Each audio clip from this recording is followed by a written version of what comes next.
Chers bien-aimés dans le Seigneur, bonjour. Je suis votre humble serviteur, Pasteur Willy Kayembe. Je viens encore avec cette vidéo où nous continuons à parler sur la série Vivre un mariage heureux, c'est possible. C'est possible lorsqu'on est dans le Seigneur. C'est possible lorsqu'on est déterminé. N'oubliez pas de liker, n'oubliez pas de vous abonner et n'oubliez pas aussi de partager. Et nous bénissons le Seigneur qui nous fait grâce que nous puissions encore partager cette parole ce matin. Seigneur, notre Dieu, nous recommandons ce moment entre tes saintes mains, que le Saint-Esprit de Dieu prenne contrôle de toutes choses, que le Saint-Esprit de Dieu puisse parler. Je prie pour ma soeur, pour mon frère qui va suivre cette vidéo, que cette vidéo soit une bénédiction pour une personne et que cette personne soit bénie, que cette personne soit transformée et que leur couple soit béni dans le nom de Jésus-Christ. Amen. Bien-aimés, nous parlons toujours de mariage, cette série de mariage, parce que nous voyons autour de nous combien il y a de couples qui se déchirent, combien il y a de familles qui se déchirent, combien il y a des couples, quand bien même ils sont ensemble, mais ils ne sont pas heureux. L'homme ou la femme n'est pas heureux ni heureuse.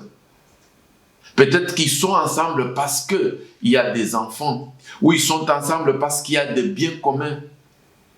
Mais vraiment, il n'y a pas l'harmonie dans leur couple. Ces vidéos, c'est juste apporter un plus pour qu'il y ait un changement. Parce que la volonté de Dieu est que les couples soient heureux. La Bible déclare dans le livre de Genèse que tout ce que Dieu a créé était bon. Alors nous voyons que le mariage est l'institution divine, c'est Dieu qui l'a créé. Donc tout ce que Dieu a créé est bon. Donc le mariage, selon Dieu, est bon. Et ceux qui sont dans le mariage doivent vivre heureux. Mais nous savons, bien aimés, que l'ennemi, il vient. Comme la Bible déclare, il rôde autour de nous, cherchant qui dévorer. Il est contre le mariage. Il sait que lorsque l'homme et la femme se séparent, il y a l'esprit d'impudicité, l'esprit d'adultère qui va commencer à tourmenter leur vie. Il y aura des enfants qui sont déchirés, les enfants qui seront sur la rue, parce que papa nous a laissés ou maman nous a laissés. Nous apportons le peu que nous avons pour qu'une personne soit bénie. Nous apportons cette parole, bien-aimée, pour qu'une famille soit bénie, qu'une famille soit transformée. Mais je voulais juste dire à quelqu'un, tout dépend de vous. Vous avez la responsabilité de votre mariage entre vos mains. La fois passée, nous avons parlé de l'amour. Qu'est-ce qu'il faut pour qu'un couple ou un mariage soit heureux? Nous avons parlé de ce premier élément qui est l'amour. On ne peut pas parler d'un couple qui est heureux s'il n'y a pas l'amour. Or, l'amour n'est pas seulement l'amour qui est dans la parole, mais l'amour qui est manifesté aussi dans les œuvres. L'amour, votre amour doit se faire voir. Quand quelqu'un vous voit, il dit non, vraiment, cette femme aime son mari et cet homme aime sa femme. Aujourd'hui, nous allons parler de quelques comportements qui rendent que le couple ne soit pas heureux. Quels sont les comportements qui font qu'un couple ne soit pas heureux? Et nous allons partir aujourd'hui avec les passages de 1 Samuel chapitre 25, où la Bible nous parle d'un homme qui était riche du nom de Nabal. Cet homme était riche, il avait beaucoup de brebis, mais sa femme s'appelait Abigail. Et lorsque nous lisons la parole de Dieu, nous comprenons que cet homme, quand bien même il était riche, mais la Bible nous dit il était méchant. Il était méchant. Donc le premier élément que nous disons, la méchanceté fait que le couple ne soit pas heureux. Il y a des hommes qui sont toujours méchants envers les femmes. Ou alors vice-versa, les femmes qui sont toujours méchantes envers leurs hommes. C'est comme si son mari était son jardinier ou quelque chose de ce genre-là. Il n'y a pas la bonté, mais plutôt c'est la méchanceté. Mais on va se demander, mais pourquoi tu l'as épousé? La méchanceté ne paye pas. Et lorsque nous lisons notre Bible bien-aimée, la Bible déclare que cette femme était une femme de bon sens. Lorsque David avait demandé un service à Nabal, mais nous voyons comment cet homme avait réagi avec méchanceté. Mais nous voyons la sagesse d'Abigail qui intervient pour couvrir la méchanceté de son mari. Alors nous voyons que lorsque un homme est méchant envers sa femme, cela rend que le couple ne soit pas heureux. Cela rend que la femme ne soit pas heureuse. Et j'ai dit que ça peut être vice-versa. Il y a des femmes à la maison, c'est comme si c'était elle qui est l'homme. Elle commande, elle est méchante, elle est trop autoritaire. Et ce qu'elle dit, c'est ce que l'homme doit faire. Ou ce qu'elle dit, c'est ce que la femme doit faire. Pas d'explication, pas de tolérance. Alors nous comprenons que les hommes qui sont méchants, comprenez que cette attitude fait que ta femme ne sera pas heureuse dans le mariage. Et je vais parler aussi de la dureté. Il y a des hommes qui sont trop durs. Donc, nous dirons que la méchanceté même et la dureté marchent de pair. Il y a des hommes, il y a même certaines tribus, on est africain, où on sait que telle tribu, les hommes sont comme ça, les hommes sont trop durs. C'est-à-dire la dureté, c'est quoi? C'est-à-dire ce que lui dit, c'est ce qui doit être fait sans discussion. Il y a des hommes qui sont durs, qui font que leurs femmes n'ont même pas l'occasion de s'approcher, de rire avec l'homme, parce qu'il est trop dur, il est méchant. Il n'y a même pas moyen de rire ni de plaisanter avec cet homme-là. Ces attitudes font que les couples ne soient pas heureux. Mais il y a encore une troisième raison, l'incompréhension. Il y a l'homme et la femme qui se sont aimés, mais qui vivent ensemble. Mais on constate... Alors je disais, l'argent mal géré fait que le couple ne sera jamais heureux. Bien aimé, nous savons que l'argent est un outil que nous nous servons. Nous pouvons nous servir de l'argent en bien tout comme en mal. N'est-ce pas quand l'homme et la femme se marient, la Bible déclare, ils deviennent une seule chair. Lorsqu'on devient une seule chair, ici nous voyons l'unité. Mais combien de couples, lorsqu'ils se sont mariés, à un certain moment, la femme commence à réclamer, là c'est mon compte, je gère mon argent comme je veux. Et de l'autre côté, le monsieur qui dit, là c'est mon argent, là c'est mon compte, je gère comme je veux. Et pour payer même les loyers, ça devient un problème. Comment un tel couple peut-il être heureux parce qu'ils ont des conflits financiers? Bien-aimés, vous qui me suivez, le problème est trop simple. L'argent, lorsque la femme et l'homme travaillent, il est question de mettre vos biens ensemble. Il faut que l'homme et la femme puissent se convenir. Qui va payer les loyers et qui va acheter les besoins des enfants pour la nourriture et ainsi de suite, les besoins de la famille. Il faut que chaque famille arrive à faire un programme bien établi. Et je crois que les couples qui ont bien organisé, bien planifié, ils n'ont aucun problème de finances.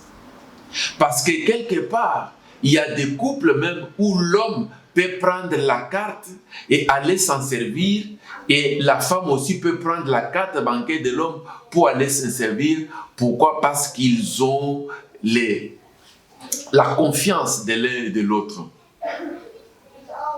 Vous qui n'avez pas de confiance, tout doit commencer par rechercher la confiance au milieu de vous. S'il y a quelqu'un qui dépense plus que l'autre, il est question de trouver des stratégies pour dire, écoutez, il ne faut pas te mener avec des cash dans le porte-monnaie, mais plutôt se servir de la carte bancaire. Si c'est le contraire, il y a des personnes qui utilisent souvent la carte bancaire, c'est plutôt laisser la carte bancaire à la maison, sortir ne fût-ce qu'avec 10 € dans votre porte-monnaie.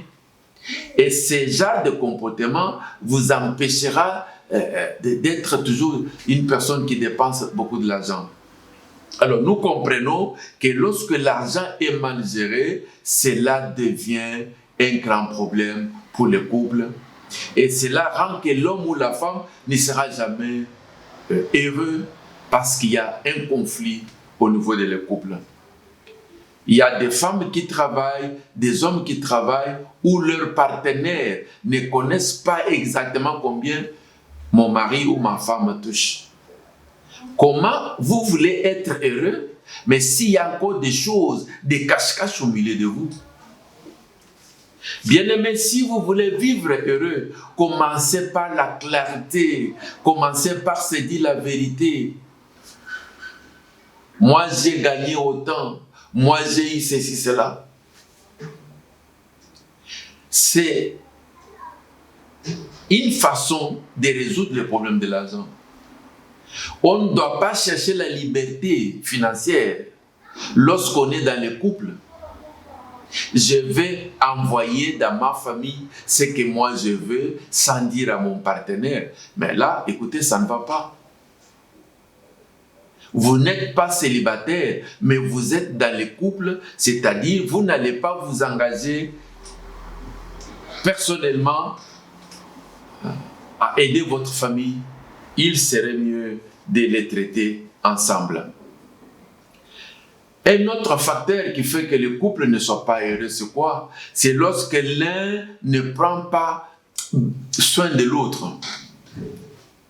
Nous avons dit que l'amour, chacun aime qu'il soit aimé. Chacun veut se sentir aimé.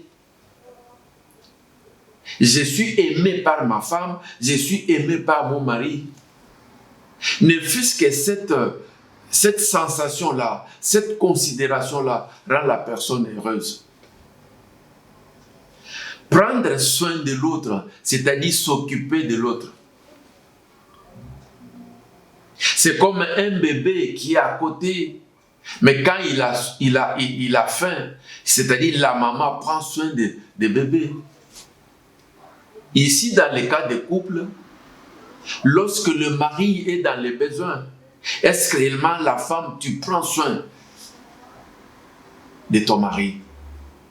Je connais un couple qui chaque fois la femme regarde les pieds de son mari, il dit non mais chérie, cette fois-ci, je dois prendre soin de tes pieds. C'est elle qui prend les pieds de son mari, il commence à les rincer avec l'eau savonneuse, citronnée, et après elle met de l'huile. Vous savez ce que ça apporte dans votre amour lorsqu'on fait de telles pratiques? N'est-ce pas un bon exemple à suivre? Nous avons dit que l'amour n'est pas seulement en parole, mais l'amour aussi doit être dans les actes, dans les œuvres. Si vous suivez cette vidéo, commencez aussi à le faire. Faites une surprise à votre mari. Si vous ne l'avez pas encore fait, mais chérie, cette fois-ci, je vais te laver les pieds. Non pas le lavage des pieds de la Bible, mais le lavage des pieds à la maison, entre mari et femme. Mais cela aussi est réciproque. N'est-ce pas, il y a une femme qui avait des cheveux tressés, mais qui n'avait pas une personne qui pouvait l'aider. Mais son mari a dit, mais chérie, je suis là, je peux t'aider. Mais papa, si tu le fais, ça va changer quoi? Mais n'est-ce pas, ça fait partie aussi de votre amour. Ça fait partie des jeux d'amour.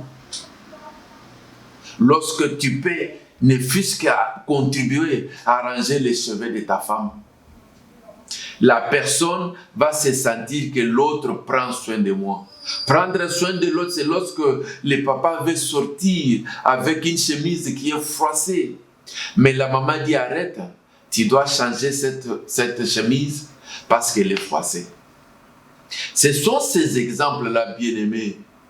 Tu n'as pas donné des millions à ton mari, mais le mari se sent aimé. Ce mari-là se sent qu'il y a quelqu'un qui prend soin de moi. Lorsque l'homme est encore sur le chemin, il vient du travail.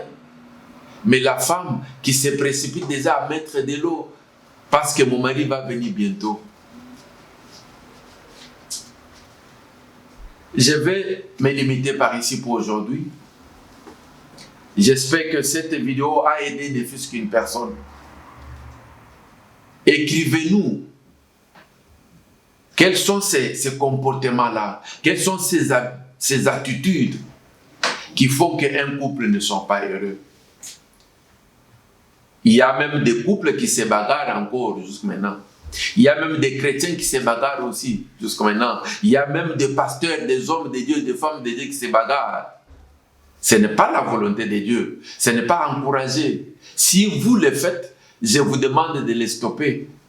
Parce qu'un couple qui se bagarre, c'est un couple qui ne sera jamais heureux.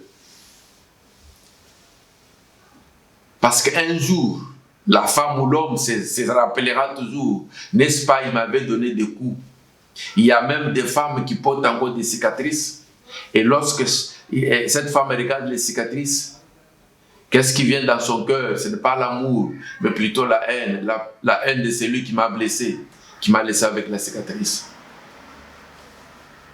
Vivre un mariage heureux, c'est possible. Mais tout dépend de vous. Il y a moyen de changer. Parmi ces caractères que nous avons parlé, si vous vous retrouvez dans une de ces caractères, vous pouvez changer pour que votre couple soit heureux. Vraiment, que Dieu vous bénisse. Passez bonne journée et passez de bons moments dans votre couple. Que Dieu vous bénisse. Merci.